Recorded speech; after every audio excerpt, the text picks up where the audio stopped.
0847 hours, June 23, 1944. Northern Saipan, a cave complex. Private First Class Satoshi Kameda leaned his back against the limestone wall, American voices echoing through the tunnel. His rifle now had no ammunition. His water ran out 2 days earlier. The sergeant next to him was dead, a chunk of shrapnel having ripped open his skull during the recent artillery barrage. Outside, the growing sound of tank treads drew closer. Kameda knew he was supposed to die here. Every manual, every lecture, and every hushed conversation with older veterans had made this obligation clear. To be captured meant facing a dishonor worse than death itself. It was better to pull the pin on a grenade, taking some Americans with you. But when the GIS appeared at the cave mouth, carbines upraised, shouting, "Hands up! Come out!" Kameda found himself still breathing, walking toward them with his arms raised. A captivity of paradox.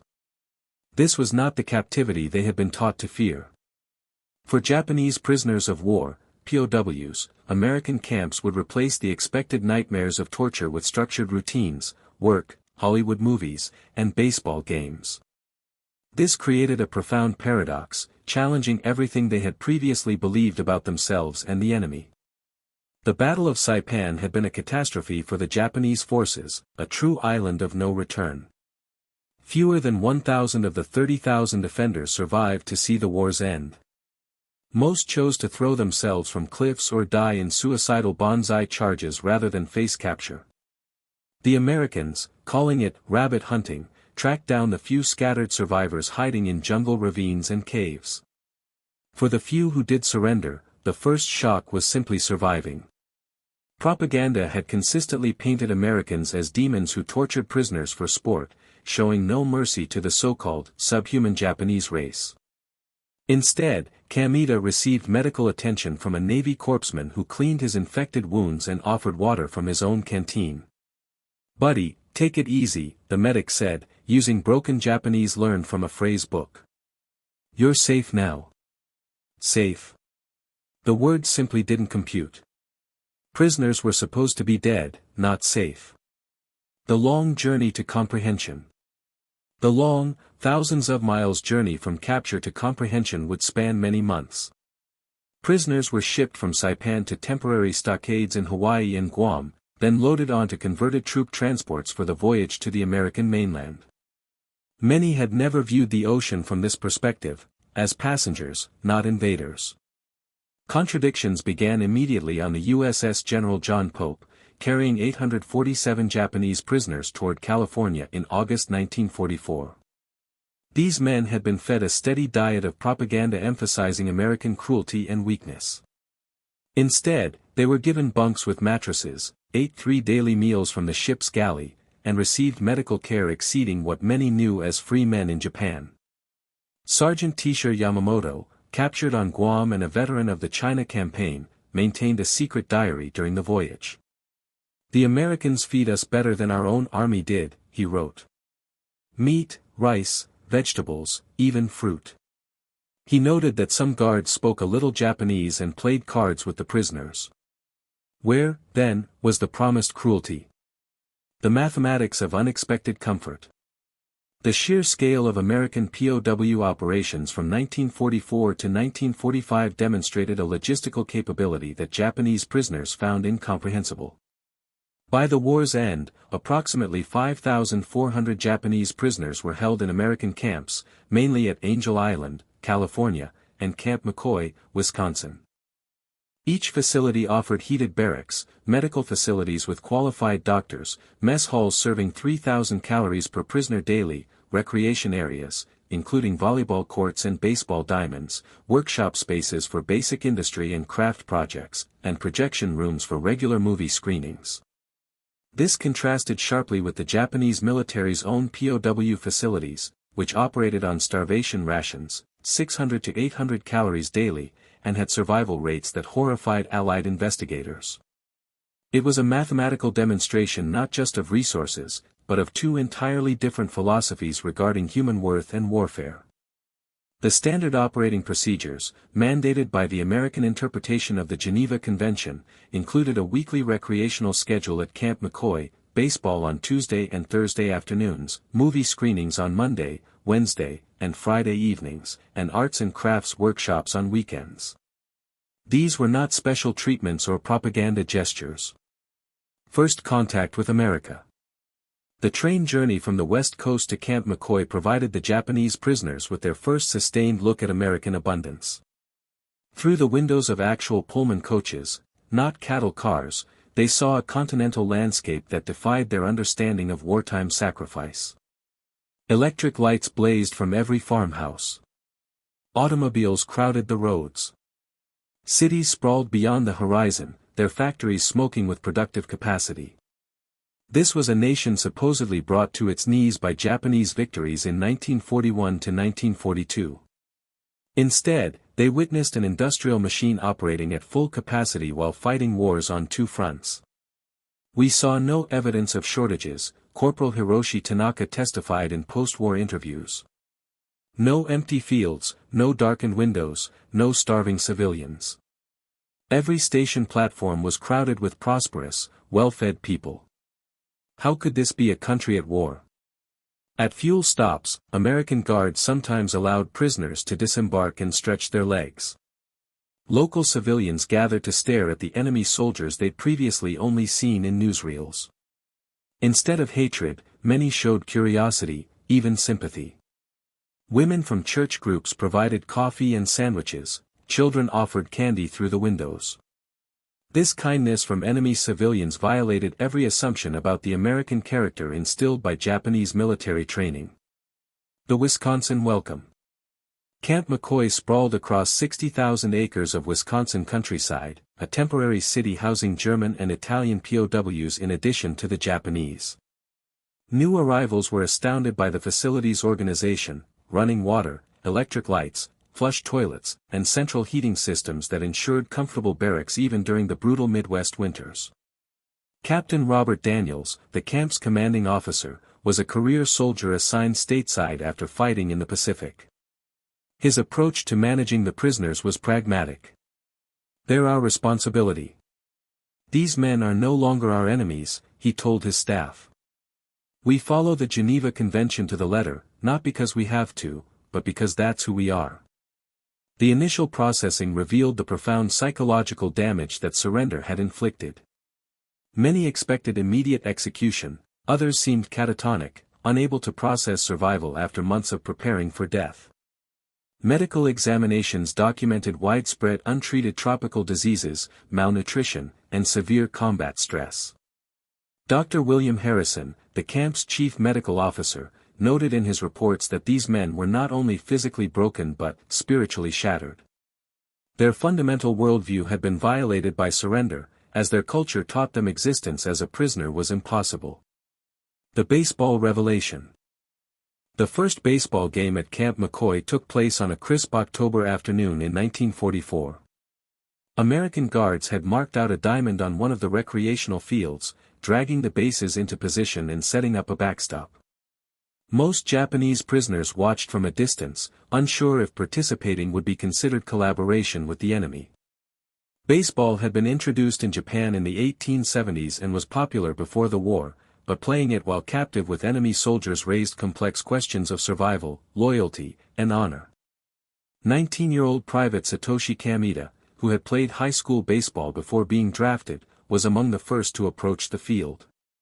The familiar weight of a wooden bat in his hands triggered pre-war memories of summer afternoons in Kyoto. "You know this game, okay?" asked Corporal Frank Morales, a Mexican-American guard from Los Angeles. Kameda hesitantly nodded. Morales tossed him a baseball. "Show me your swing." The crack of the bat echoed across the compound, drawing more prisoners from their barracks. Some watched with a mask of disgust and disapproval, like Sergeant Yamamoto, his arms folded. Others, however, edged closer, drawn by curiosity and a half-remembered joy.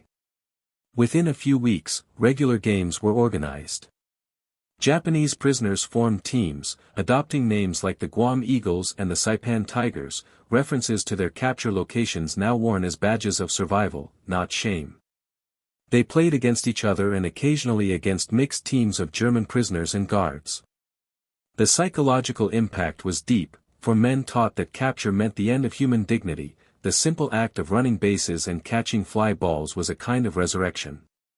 Despite their circumstances, they were still alive, capable of joy, and fundamentally human. Movie night transformations. Weekly film screenings began in November 1944, projected onto a bed sheet stretched across one mess hall wall. The first movie was a John Wayne Western, a newsreel, and a Mickey Mouse cartoon. The prisoners' response ranged from outright hostility to bewilderment and fascination. Sergeant Yamamoto walked out during the cartoon, denouncing it as enemy propaganda designed to weaken their resolve. But younger prisoners found themselves laughing despite their circumstances. The universal language of slapstick comedy transcended political loyalties and cultural barriers. Lieutenant Hiroshi Matsuda, a former university student captured on Okinawa, kept detailed notes on the films. They show us their own movies, romances, adventures, comedies. Nothing about Japanese defeats, nothing about the war, he wrote. It's as if they want us to see America as it sees itself, a place of abundance and entertainment where even prisoners can laugh.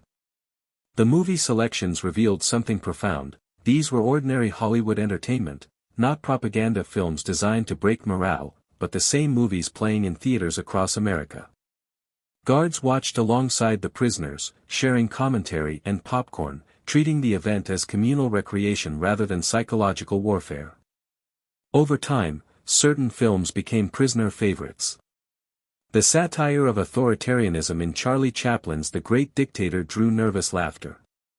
Buster Keaton comedies needed no translation. Even westerns, with their themes of violence and honor, resonated with the samurai-influenced Japanese culture. The most popular film was The Pride of the Yankees, the Lou Gehrig biography. While baseball provided common ground, the story's themes of dignity in defeat and grace under pressure spoke to prisoners wrestling with their own circumstances. Cultural resistance and gradual acceptance. Not all prisoners immediately embraced their circumstances. A faction led by Sergeant Yamamoto maintained strict military discipline, refusing recreational activities and viewing any enjoyment as a betrayal of fallen comrades. They enforced their own code of conduct through occasional violence and social pressure. "We are still soldiers of the Emperor," Yamamoto declared in heated barracks discussions. These movies and games are designed to make us forget our duty, to transform us into willing slaves of the enemy. The generational divide was stark. Older prisoners, steeped in military indoctrination and Bushido tradition, struggled to adapt to circumstances that directly contradicted everything they had been taught. Younger men, especially those drafted from civilian life, proved more flexible in their thinking. Private Kameda found himself caught between worlds. His growing friendships with American guards and fellow prisoners offered an alternative behavioral model, but his respect for hierarchy demanded deference to Yamamoto's authority. This internal conflict manifested as loss of appetite and sleepless nights, concerning the medical staff. The breakthrough came in April 1945 during a softball game. Yamamoto, walking past the field, stopped to watch a close play at home plate. The American umpire called the runner, a young prisoner from Yamamoto's prefecture, safe, despite what appeared to be a close play. Instead of arguing, the catcher accepted the call and helped the runner dust off his uniform. Yamamoto's mask slipped for a moment. His countryman was showing the kind of grace and sportsmanship Bushido claimed to value, but in a context traditional military thinking couldn't accommodate. That evening, Yamamoto approached Camp Commandant Daniels through an interpreter. "I request permission to observe your baseball instruction." The Nisei Bridge. The presence of Japanese-American soldiers serving as interpreters added another layer of complexity to the camp dynamics. Men like Staff Sergeant Kenji Nakamura of the Military Intelligence Service mediated between cultures they understood intimately but belonged to in different ways. Nakamura had grown up playing baseball in Nisei leagues in Los Angeles before the war. His family had been interned at Manzanar while he served with distinction in the Pacific Theater. His fluent Japanese and understanding of American culture made him invaluable in managing prisoner relations. "I'm your enemy twice over," he told one group during orientation. "I'm American, and I'm Japanese American, but I'm also the guy who's going to help the Americans understand you and help you understand the rules here." The prisoners' reactions to Nakamura revealed deep complexities in Japanese national and racial identity. Some saw him as a traitor who had abandoned his ancestral homeland for American convenience. Others viewed him as proof that Japanese people could thrive in American society. Nakamura's approach was pragmatic: "You can hate me if it makes you feel better, but I'm going to teach you how to survive here with dignity." That starts with understanding that the Americans mean what they say about following the Geneva Convention. His baseball skills provided common ground. During practice, he demonstrated strategies and techniques that impressed even reluctant participants. More importantly, he demonstrated that maintaining a Japanese identity did not necessitate rejecting all American influences. Spring training, 1945. The arrival of spring in Wisconsin brought expanded recreational programs. The baseball season began in earnest, with organized leagues forming among the different prisoner populations. As more experienced players emerged from the ranks and equipment became available, the quality of play dramatically improved. American guards, initially skeptical of fraternizing with enemy prisoners, found themselves drawn into the competition. Informal games between prisoners and guards became regular events, with heated discussions of strategy and betting pools transcending language barriers. Corporal Morales later recalled, "They were just guys who loved baseball. These guys weren't our enemies anymore. We'd argue about pitching grips and batting stances like we were back in the neighborhood, not in a prison camp." The transformation in prisoner behavior was visible. Men who had arrived sullen and withdrawn began showing humor and personality. They celebrated good plays, argued with umpires, and commiserated over errors with the passion of athletes everywhere. Medical reports noted significant improvements in mental health. Dr. Harrison documented reduced instances of anxiety, depression, and what would later be recognized as post-traumatic stress disorder. He wrote, "Social interaction and physical activity are proving more effective than any medication we have. These men are remembering how to be human again." The news from home. Throughout 1945, newspaper reports and radio broadcasts filtered into the camp, bringing updates on the war's progress. The devastating bombing campaigns against Japanese cities, the fall of Iwo Jima, and the invasion of Okinawa painted a picture of steadily mounting catastrophe for the homeland. The prisoners' reactions varied dramatically. Some retreated into denial, insisting the American reports were fabricated propaganda. Others sank into despair as they contemplated the destruction of everything they had known. A few began openly discussing the possibility of a Japanese surrender. During a baseball game in July 1945, news arrived that B-29s had conducted massive raids against Tokyo, Osaka, and other major cities. Play stopped as prisoners gathered around radios, listening to descriptions of firebombing campaigns that had reduced vast urban areas to ash. Lieutenant Matsuda sat on the pitcher's mound, his head in his hands. "My family lives in Tokyo," he whispered to Nakamura. "Lived in Tokyo. I don't even know if they're still alive." The war that had once seemed abstract and distant suddenly felt immediate and personal. These men were exiles from a homeland that might no longer exist when the war finally ended. August 15, the Emperor's Voice. The announcement of Japan's surrender came over the camp's public address system at 1100 hours on August 15, 1945. Emperor Hirohito's radio broadcast, transmitted live from Tokyo, reached every corner of Camp McCoy through speakers that had previously carried movie schedules and baseball game announcements.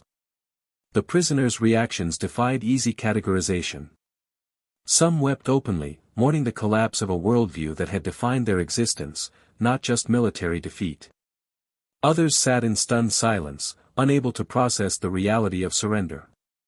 A few seemed almost relieved, the burden of fighting for a lost cause had finally been lifted. Sergeant Yamamoto, the most rigid defender of military discipline, was later found sitting alone on the baseball field, staring at the pitcher's mound where he had finally learned to throw a curveball. When Nakamura approached, Yamamoto spoke without looking up. "I told these boys for 3 years that capture meant dishonor worse than extinction, that death was preferable to surrender. Now, the emperor himself has surrendered. What do I tell them now?" The question, like incense in a destroyed temple, hung in the air. Sacred assumptions had been reduced to ash by the weight of undeniable reality. Repatriation and the shattered world. The process of returning Japanese prisoners to their homeland began in late 1945 and continued through 1946. Many faced repatriation with mixed emotions. A desire to see family and home was tempered by uncertainty about what they would find. The America they were leaving had challenged every assumption about democratic weakness and enemy character. They had experienced in captivity an abundance that exceeded their freedom in wartime Japan. They had witnessed kindness from people they had been taught to hate. They had rediscovered joy in circumstances designed to produce despair. Preparing for departure in December 1945, Private Kameda wrote a letter to Corporal Morales. "You taught me that enemies can become friends, that laughter translates all languages, that baseball is the same everywhere. When I return to Japan, I will remember that Americans are not demons, but people who love their games and their families just as we do." The physical evidence of their transformation was unmistakable. Prisoners had developed skills in crafts and trades, recovered from tropical diseases, and gained weight. More importantly, they carried mental images that contradicted years of military indoctrination. Many took home American-made baseball gloves, gifts from guards who had become friends. Others carried photographs of movie stars whose films had offered escape. All carried memories of treatment that had preserved their dignity even in defeat. The Japan that greeted the returning prisoners bore little resemblance to the homeland they had left. Cities lay in ruins. The economy had collapsed, and millions faced starvation during the harsh winter of 1945 to 1946. The contrast with the abundance they had witnessed in American captivity was both disturbing and stark. Former Lieutenant Matsuda found his family among the homeless refugees camping in the ruins of Tokyo. His parents had survived the firebombing, but their neighborhood was completely destroyed. His father's small electronics shop was nothing but twisted metal and rubble. "Tell us about America," his father asked during their first evening together in almost 2 years. "Did they torture you for information? Were they cruel to you?" Matsuda struggled to find words that would convey the truth without seeming like a traitor to his own country. How could he describe movie nights while his family had huddled in bomb shelters? How could he explain baseball games while Japanese civilians starved? "They fed us," he finally said. "They gave us medicine when we were sick. They showed us their movies and taught us their games. Even though we were their enemies, they treated us like human beings." His father's silence spoke volumes. In a Japan where military honor had demanded death before dishonor, the concept of honorable captivity challenged fundamental assumptions about sacrifice and warfare. The baseball legacy. Many returning prisoners found ways to share their love of baseball with a homeland desperate for any form of entertainment and hope. Despite initial resistance from authorities who viewed the sport as foreign contamination, baseball began appearing in neighborhoods and schools throughout occupied Japan. Former Camp McCoy prisoners organized informal leagues, teaching American techniques and rules to Japanese children who had known only destruction and war. The sport offered a bridge between an uncertain future and the traumatic past, a source of joy that transcended political ideology. General Douglas MacArthur, commanding the occupation forces, recognized baseball's potential as a democratizing influence. American troops were encouraged to play with Japanese teams, fostering the kind of casual interaction that had proven so effective in the POW camps. By 1950, professional baseball had been re-established in Japan, with many teams adopting playing styles and strategies learned by former prisoners in American camps.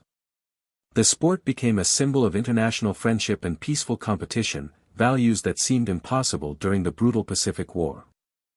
Reflections on captivity. In interviews conducted decades after the war, former Japanese prisoners consistently identified their time in American camps as transformative experiences that challenged their fundamental understanding of democratic values and enemy character. "We expected Americans to be weak because they showed mercy," Kamita reflected in a 1985 interview. "Instead, we discovered that mercy requires strength. The strength to treat enemies as human beings, even when you have every reason to hate them." The contrast with Japanese treatment of Allied prisoners was too stark to ignore. American POWs in Japanese camps faced systematic brutality, starvation rations, and survival rates that horrified post-war investigators. The difference was not just in resources, it reflected fundamentally different philosophies about the conduct of warfare and human worth. Former prisoners became unwitting ambassadors for democratic values in post-war Japan. Their testimony about American treatment provided credible counternarratives to militaristic propaganda that had portrayed the enemy as subhuman. Their experiences laid the groundwork for the peaceful relationship that would develop between former enemies. The paradox that had confronted Japanese prisoners, receiving kindness from enemies they had been taught to hate, was ultimately resolved. It revealed deeper truths about the nature of civilization and strength. The America they encountered in captivity was confident enough in its values to extend humanity even to defeated foes, prosperous enough to share abundance, and powerful enough to show mercy. This was not weakness disguised as strength, but strength confident enough to express itself through generosity rather than cruelty. The movie nights and baseball games were not propaganda tools designed to break morale. They were expressions of American character that valued human dignity, even in wartime.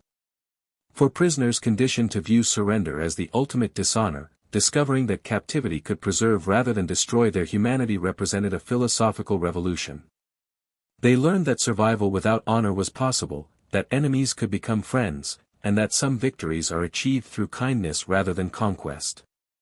The flicker of the movie projector and the crack of the bat echoed through their memories long after repatriation, serving as reminders that even in war's darkest hours, humanity could prevail over hatred, mercy could triumph over vengeance, and former enemies could find common ground on a baseball diamond under the Wisconsin stars.